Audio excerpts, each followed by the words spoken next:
Hello parents and to be parents, स्वागत है आपका पेरेंटिंग टुडे इंडिया में। मैं हूं अमृता। आज मैं लेकर आई हूँ वीडियो जिसमें मैं बात करूंगी बच्चों के हेयर ग्रोथ को लेकर। अक्सर शिशु में देखा जाता है कि कुछ बच्चों के बाल काफ़ी थिन होते हैं, हल्के होते हैं, और कुछ बच्चों के काफ़ी ज़्यादा होते हैं। तो जिनके ज़्यादा हैं उन्हें तो कोई प्रॉब्लम नहीं है, लेकिन अक्सर जिन शिशु के बाल काफ़ी कम होते हैं, हल्के होते हैं, उनके पेरेंट्स अक्सर वरीड होते हैं कि इसके लिए क्या किया जाए कि आगे चलकर शिशु का जो हेयर ग्रोथ हो वो बेहतर हो, स्वस्थ हो। तो आज मैं बात करने वाली हूँ इसी के टॉपिक पे, और मैं बताने वाली हूँ आपको कुछ घरेलू उपाय। बिकॉज शिशु का जो हेयर ग्रोथ होता है वो किसी मेडिकल या फिर किसी प्रोडक्ट्स की वजह से, बाहरी प्रोडक्ट्स को यूज़ करके कभी भी ग्रोथ नहीं दिला सकते। तो उसके लिए आपको घरेलू नुस्खे ही यूज़ करने पड़ेंगे, और स्पेशली जब बात शिशु की जाए तो पेरेंट्स ऐसे बहुत सारे घरेलू तरीके मौजूद हैं जिनका इस्तेमाल करके अपने बेबी के हेयर ग्रोथ को बढ़ा सकते हैं या फिर अपने बेबी के हेयर को घना कर सकते हैं। तो ऐसे कौन से हैं घरेलू टिप्स, मैं आज आपको अपने वीडियो में 4 ऐसे टिप्स के बारे में बताने वाली हूँ। तो मेरे वीडियो को पूरा देखिएगा विदाउट स्किप, और अगर मेरा वीडियो पसंद आए तो इसे लाइक जरूर करिएगा, और साथ ही साथ मेरे चैनल को सब्सक्राइब कर दीजिएगा ताकि मैं और भी बेहतरीन वीडियोस ला सकूँ पेरेंटिंग लाइफ।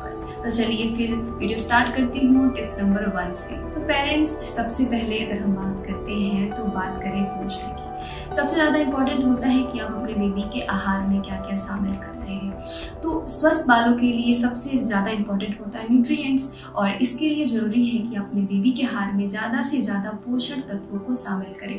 जैसे कि अगर आप उसे खाने में ज़्यादा से ज़्यादा अनाज, अंकुरित चीज़ें, या फिर पपीता, शकरकंद या फिर गाजर और विटामिन ए जैसी चीज़ें देते हैं तो बच्चों के हेयर के लिए बहुत ज़्यादा सुटेबल होता है, और उनके ग्रोथ में और उनको घना करने में बहुत ज़्यादा अपनी भूमिका निभाता है। तो आप सबसे पहले बच्चे के न्यूट्रिशंस को देखिए, उनके खाने में आप उन्हें क्या क्या देते हैं, उनका आहार क्या है, इसके बारे में आप ध्यान दीजिए। टिप नंबर 2 में है कि रेगुलर बच्चे के सिर की मालिश की जाए। बच्चे के सिर की मालिश करने से उनका ब्लड सर्कुलेशन बेहतर होता है, जिससे अच्छे हेयर ग्रोथ होती है उनकी, और अच्छे से घने बाल उगते हैं। और आप ये ध्यान रखिएगा कि जो भी आप ऑयल इस्तेमाल कर रहे हैं वो बादाम का तेल या फिर नारियल का तेल हो, क्योंकि बादाम के तेल और नारियल के तेल में ऐसे पोषक तत्व मौजूद होते हैं जो बालों के लिए बहुत अच्छे होते हैं। तो आप ज़्यादा से ज़्यादा बच्चों के हेड की मसाज करिए, रेगुलर करिए, जिससे बच्चे का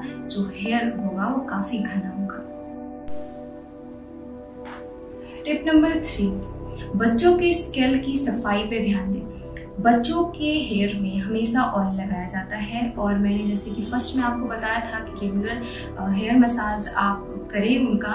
तो नॉर्मल सी बात है कि जब बच्चे रेगुलर अपने हेयर में जब उन्हें तेल लगाया जाता है तो बाहर से डस्ट जो होता है वो धूल मिट्टी वो उनके स्कैल्प में जम जाती है, जिसकी वजह से उनका हेयर डैमेज होने के ज़्यादा चांसेस होते हैं, और साथ ही साथ बहुत ज़्यादा पसीने होने की वजह से भी बैक्टीरिया वगैरह उनके स्कैल्प में होने के चांसेस बढ़ जाते हैं। इसके लिए पेरेंट्स को ध्यान देना होगा कि उनके हेयर की सफाई रेगुलर होनी चाहिए। अगर आप बच्चों का हेयर वॉश आप रेगुलर नहीं कर सकते हैं, इसके लिए आप ध्यान दें कि कम से कम वीक में 2 बार, कम से कम 2 बार आपको बच्चे का हेयर वॉश जरूर से जरूर करना चाहिए, ताकि उनका स्कैल्प साफ रहे और किसी भी तरीके की जो गंदगी है वो उनके स्कैल्प में नहीं होनी चाहिए। टिप नंबर 4 में मैं बात करूंगी कंडीशनर और शैम्पू के बारे में। बच्चों के लिए सबसे पहले बात करें शैम्पू की, तो जो बच्चों के लिए आप जो शैम्पू का इस्तेमाल कर रहे हैं उस पर बहुत ध्यान देने की जरूरत है, क्योंकि कोई भी आप ऐरा गहरा शैम्पू इस्तेमाल नहीं कर सकते हैं। जो आप यूज़ करते हैं वो बच्चों के लिए नहीं यूज़ कर सकते हैं।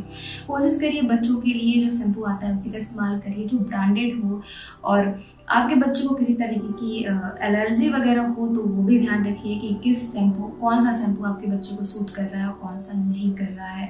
साथ ही अगर आप कंडीशनर का इस्तेमाल कर रहे हैं तो कोशिश करिए कि आप होममेड कंडीशनर का इस्तेमाल करिए, जिसमें आप दही, अंडा या फिर हिबिस्कस से बने हुए कंडीशनर का इस्तेमाल कर सकती हैं, और आप इसे सप्ताह में 1 बार इस्तेमाल करिए। इसके अलावा बहुत पुराने ज़माने से चला आ रहा है। भृंगराज के पौधों का भी इस्तेमाल किया जाता है, उनकी पत्तियों का इस्तेमाल किया जाता है हेयर को घना करने के लिए। तो अगर आपको कहीं से भी भृंगराज के पौधे मिलते हैं, उनकी पत्तियाँ मिलती हैं, तो आप उन्हें ग्राइंड करके बच्चों के स्कल पर थोड़ा थोड़ा मसाज करिए। इससे भी काफ़ी बेनिफिट मिलता है हेयर को। हेयर काले होते हैं, घने होते हैं और बहुत हेल्दी होते हैं। साथ में जो एक और इम्पॉर्टेंट बात है कि जब भी आप बच्चे के हेयर को सुखा रहे होते हैं तौलियों से, तो उसे हल्के से सुखाइए, नहीं कि रगड़ रगड़ के सुखाने से बच्चों का जो हेयर है वो रूट से निकल जाएगा और वो काफ़ी कमज़ोर हो जाएंगे। तो इस बात का ख्याल रखिए कि बहुत लोगों का ऐसा तरीका होता है कि तौलिया रखते हैं और फटाफट बच्चों के हेयर को सुखाना शुरू कर देते हैं। तो इस चीज़ को आप अवॉइड करिए ताकि आपके बच्चे का हेयर जो है वो सही सलामत रह सके। और इन टिप्स का इस्तेमाल करिए, अपने आप आपके बच्चों के बाल हेल्दी और स्वस्थ नजर आएंगे। तो आपको ये टिप्स कैसे लगे हैं मुझे ज़रूर कमेंट बॉक्स में कमेंट करके बताइएगा। और साथ ही साथ जैसे मैंने आपसे कहा और एक बार फिर से कह रही हूँ कि मेरे वीडियो को लाइक कर दीजिएगा और साथ ही मेरे चैनल को सब्सक्राइब भी कर दीजिएगा। तब तक के लिए थैंक यू।